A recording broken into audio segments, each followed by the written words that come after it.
আসসালামু আলাইকুম রহমতুল্লাহি ওয়া বারাকাতুহু।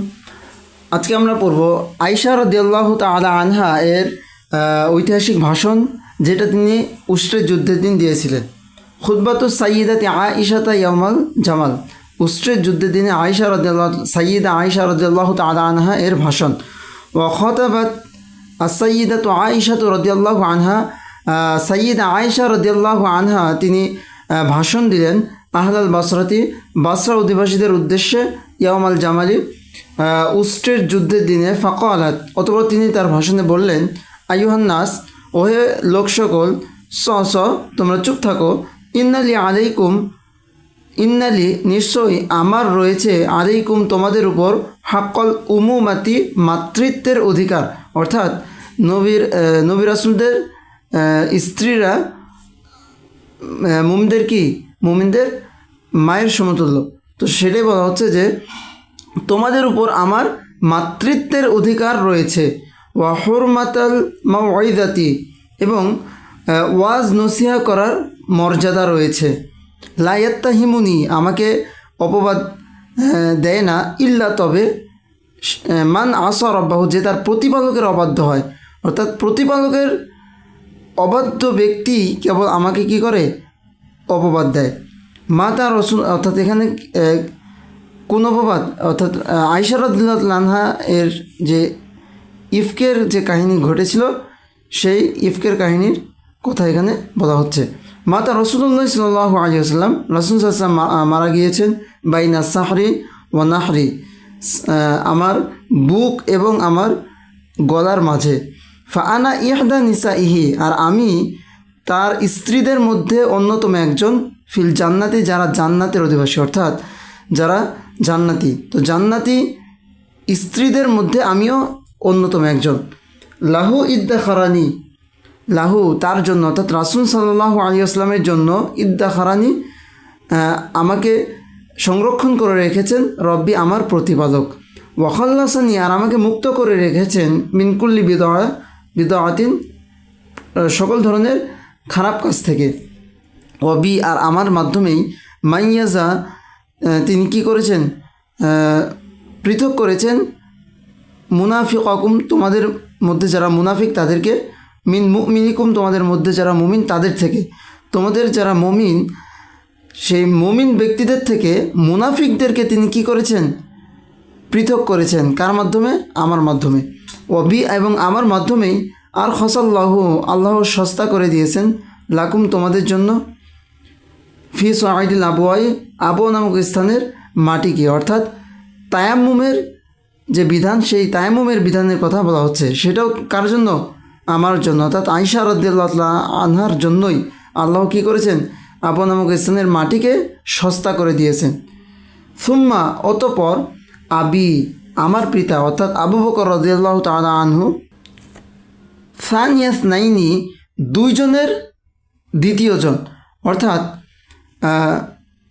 দুইজন। এখানে সাওর পর্বতের যে সাওর যে গুহা, সেই সাওর গুহার কথা আর কি বলা হচ্ছে। তো অর্থাৎ এটা হিজরতের সময়, রাসূল সাল্লাল্লাহু আলাইহি ওয়াসাল্লাম হিজরতের সময় আবু বকর রাদিয়াল্লাহু আনহুর সাথে যে সাওর গুহাতে আশ্রয় নিয়েছিলেন, তো সেখানের কথা বলা হচ্ছে যে সানিয়াত নাইনি, সেখানে দুইজনের মধ্যে দ্বিতীয়জন হচ্ছে আমার পিতা, অর্থাৎ আবু বকর রাদিয়াল্লাহু আনহু। আল্লাহু সালিসুহুমা, যাদের তৃতীয়জন হচ্ছে আল্লাহ, অর্থাৎ এখানে ওই গুহাতে প্রথমজন ছিলেন রাসূল সাল্লাল্লাহু আলাইহি ওয়াসাল্লাম, দ্বিতীয়জন আবু বকর রাদিয়াল্লাহু আনহু, এবং তৃতীয়জন তাদের সাথে কে ছিলেন? আল্লাহ রাব্বুল আলামিন। ওয়া আউয়ালু মান সুমিয়া সিদ্দিকান, আর আমার পিতাই হচ্ছেন আউয়ালু প্রথম ব্যক্তি, মান সুমিয়া যাকে নামকরণ করা হয়েছে, সিদ্দিকান সিদ্দিক হিসেবে। তাহলে ওয়া আউয়ালু মান সুমিয়া সিদ্দিকান, আবু বকর রাদিয়াল্লাহু আনহু তিনি প্রথম ব্যক্তি যাকে সিদ্দিক উপাধিতে ভূষিত করা হয়েছে।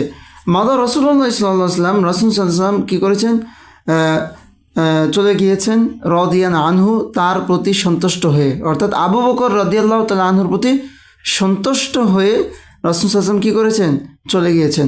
ওয়াতাওয়াকাহু, এবং তাকে বেষ্টন করে দিয়েছেন, তাকে চাপিয়ে দিয়েছেন, আবা আল ইমামাতি নেতৃত্বের দায়িত্ব বা বোঝা।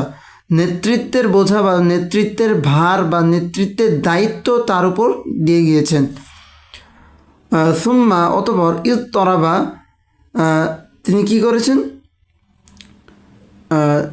বন্ধ করে দিয়েছেন হাবলা দিনই বাদাহু, সরি এখানে ইদ তরাবা অর্থ হচ্ছে বিশৃঙ্খল হয়ে যাওয়া। তো সুম্মা অতঃপর ইদ তরাবা বিশৃঙ্খল হয়ে যায় হাবলুদ্দিনই দিনের যে রশিটা, ধর্মের যে রশিটা, সেই রশিটা কি হয়ে যায়, বিশৃঙ্খল হয়ে যায়, অর্থাৎ ধর্মে বিশৃঙ্খলা দেখা দেয় বাদাহু তারপরে, অর্থাৎ রাসূল সাল্লাল্লাহু আলাইহি ওয়াসাল্লামের পর, রাসূল সাল্লাল্লাহু আলাইহি ওয়াসাল্লাম চলে যাওয়ার পরে দিনের মধ্যে কি বিশৃঙ্খল দেখা দেয়।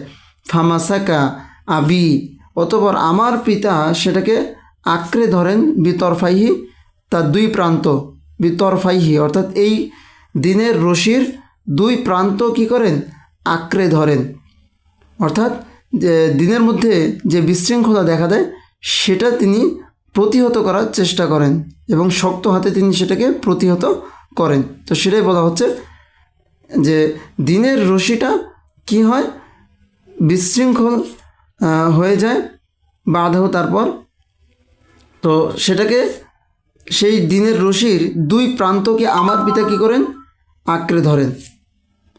অরতাকা লাকুম ফাতকন নিফাকি, অরতাকা এবং তিনি কি করে দেন, মেরামত করেন তোমাদের জন্য, ফাতকন নিফাকি